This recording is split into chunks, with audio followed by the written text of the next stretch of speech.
বিভিন্ন জায়গাতে বাংলাদেশকে অস্থিতিশীল করার মতো পায়তারা করছে। আমরা চাই তাদেরকে এই সমস্ত পরিস্থিতি থেকে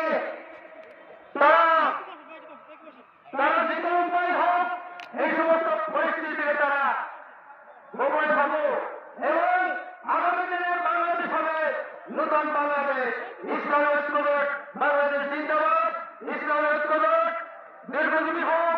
আমি এমনি আমার বক্তব্য শেষ করছি। আসসালামু আলাইকুম ওয়া রাহমাতুল্লাহ।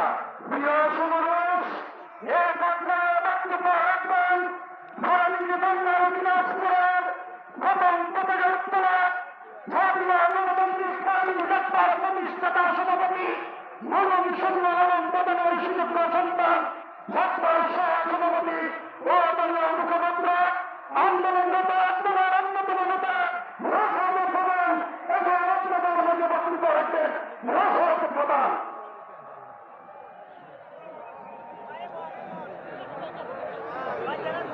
বিসমিল্লাহির রহমানির রহিম। কীর্তন খোলা নদীর তীরে মোগল আমলে স্থাপিত বন্দরকে কেন্দ্র করে গড়ে ওঠা প্রাচ্যের ভ্যানিস খ্যাত বরিশাল শহরের